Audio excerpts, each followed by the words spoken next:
माँ लक्ष्मी की कहानी। लक्ष्मी माता स्टोरी। एक बार वैकुंठ लोक में भगवान विष्णु जी अपने आसन शेषनाग पर बैठे बैठे ऊब गए तो उन्होंने सोचा चलो पृथ्वी लोक घूम कर आता हूँ। वैसे भी कई साल बीत गए थे धरती पर गए, इसलिए वो फटाफट अपनी यात्रा की तैयारी करने लगे। विष्णु जी को तैयार होता देख को लक्ष्मी जी उनसे पूछा, आज सुबह सुबह कहाँ जाने की तैयारी हो रही है स्वामी? विष्णु जी ने कहा, हे प्रिय, मैं पृथ्वी लोक पर घूमने जा रहा हूँ। तो कुछ सोचकर लक्ष्मी ने कहा, हे भगवान, क्या मैं भी आपके साथ चल पृथ्वीलोक आ सकती हूँ? विष्णु जी ने 2 पल सोचा, फिर कहा, एक शर्त पर तुम मेरे साथ चल सकती हो। तुम पृथ्वी पर पहुंचकर उत्तर दिशा की ओर नहीं देखोगी। लक्ष्मी जी के मन में आया कि प्रभु ऐसी शर्त क्यों रख रहे हैं, लेकिन ज्यादा प्रश्न करने पर वो नाराज होकर उन्हें ले जाने से कहीं मना न कर दे, इसलिए लक्ष्मी जी ने हाँ कह अपनी बात मनवा ली। और सुबह सुबह माँ लक्ष्मी और भगवान विष्णु धरती पर पहुंच गए। तब सूर्योदय हो रहा था, रात बरसात होकर हटी थी, चारों ओर हरियाली ही हरियाली थी। उस समय चारों ओर बहुत शांति थी और धरती बहुत ही सुंदर दिख रही थी। सफर के दौरान माँ लक्ष्मी मंत्र मुग्ध होकर धरती को देख रही थी और इन सब में वो भूल गई कि पति को क्या वचन देकर आई है।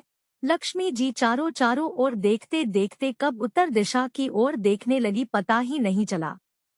उत्तर दिशा में माँ लक्ष्मी को एक बहुत ही सुंदर बगीचा नजर आया और उस तरफ से भीनी भीनी खुशबू आ रही थी और बहुत ही सुंदर सुंदर फूल खिले थे। वहाँ एक फूलों का खेत था। माँ लक्ष्मी बिना सोचे समझे उस खेत में चली गई और एक सुंदर सा फूल तोड़ लाई। लेकिन यह क्या, जब माँ लक्ष्मी भगवान विष्णु के पास वापस आई तो भगवान विष्णु की आंखों में आंसू थे। भगवान विष्णु ने माँ लक्ष्मी से कहा, कभी भी किसी से बिना पूछे उसका कुछ भी नहीं लेना चाहिए और किसी को दिया वचन भी नहीं तोड़ना चाहिए। माँ लक्ष्मी को अपनी भूल का पता चला तो उन्होंने भगवान विष्णु से इस भूल की माफी मांगी।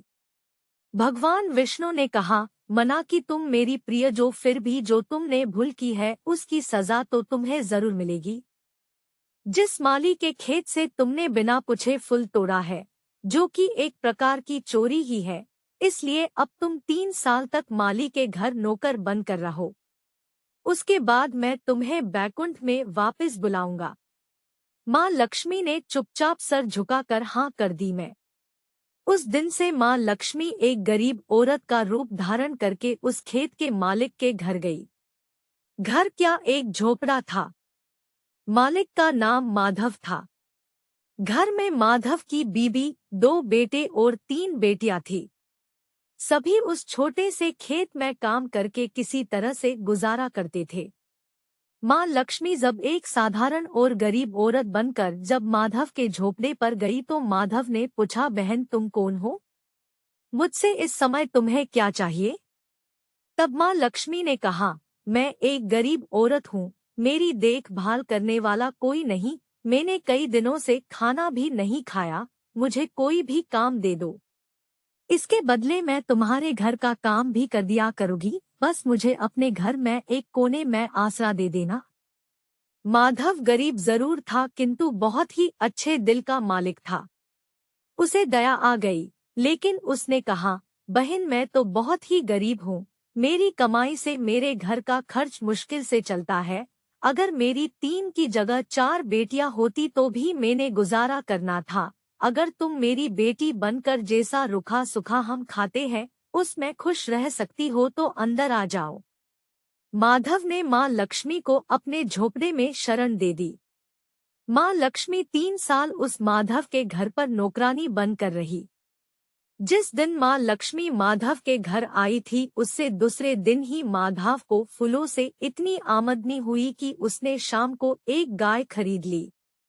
फिर धीरे धीरे माधव ने काफी जमीन खरीद ली। उसने सबके लिए अच्छे अच्छे कपड़े भी बनवा लिए, एक बड़ा पक्का घर भी बनवा लिया। बेटियों और बीबी को गहने भी खरीद कर दिए और उसके घर शरण लेकर रह रही लक्ष्मी जी को भी उसने वो सब दिया जो अपनी बेटियों को दिया था। पहले से कई ज्यादा सुखी और समृद्धि माधव के मन में हमेशा ये ख्याल आता था कि मुझे यह सब इस महिला के शुभ कदम मेरी झोपड़ी में पड़ने के बाद मिला है। इस महिला ने एक बेटी के रूप में मेरे जीवन में आकर मेरी किस्मत ही बदल दी। 3 साल लगभग बीत गए थे, लेकिन माँ लक्ष्मी अब भी घर में और खेत में काम करती थी। एक दिन माधव जब अपने खेतों से काम खत्म करके घर आया तो उसने अपने घर के सामने के द्वार पर एक देवी स्वरूप गहनों से लदी एक औरत को देखा। ध्यान से देखकर पहचान गया, अरे यह तो मेरी मुँह बोली चौथी बेटी यानी वही औरत है। वो पहचान गया कि यह तो माँ लक्ष्मी है। अब तक माधव का पूरा परिवार बाहर आ गया था और सब हैरान होकर माँ लक्ष्मी को देख रहे थे।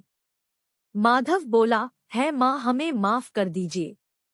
हमने आपसे अनजाने में ही घर और खेत में काम करवाया है। माँ, यह कैसा अपराध हो गया है माँ, हम सबको माफ कर दो।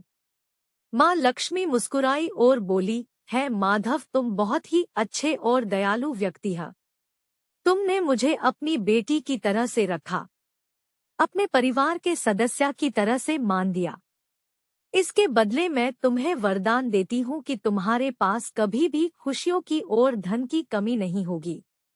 तुम्हें वो सारे सुख मिलेंगे जिसके तुम हकदार हो। फिर माँ अपने स्वामी के द्वारा भेजे रथ में बैठकर वैकुंठ चली गई।